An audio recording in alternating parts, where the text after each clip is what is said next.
હિન્દુ ધર્મ એક પ્રકારથી ઉત્સવોનો ધર્મ છે.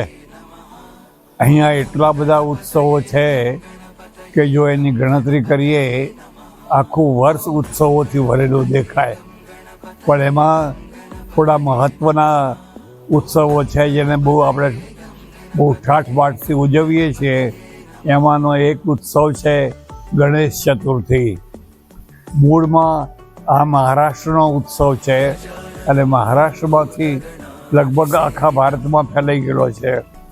આ દિવસે નાના મોટા અસંખ્ય ગણપતિઓ કરીને લોકો વાજતે ગાજતે કેટલા દિવસો સુધી એની આરાધના કરીને પછી તળાવમાં નદીમાં પધરાવે છે.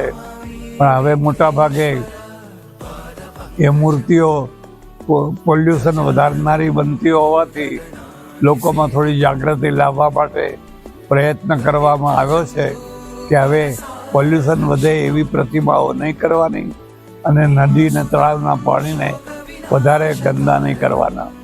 લોકોમાં થોડી સમજ આવી રહી છે.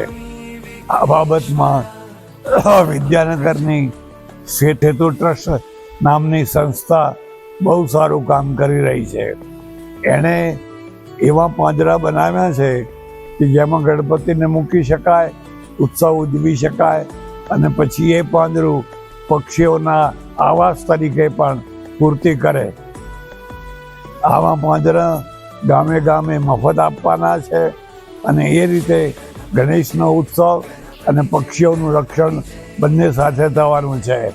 આવી સરસ કામગીરી કરવા બાદ બદલ સેતુ ટ્રસ્ટને હું ખૂબ ખૂબ ધન્યવાદ અને અભિનંદન આપું છું અને પરમાત્માને પ્રાર્થના કરું કે આ સેતુ ટ્રસ્ટ દિવસે દિવસે વધુને વધુ રાષ્ટ્ર ઉપયોગી, સમાજ ઉપયોગી, માનવતા ઉપયોગી કાર્યો કરતા રહે અને પર્યાવરણને સમૃદ્ધ બનાવતા રહે.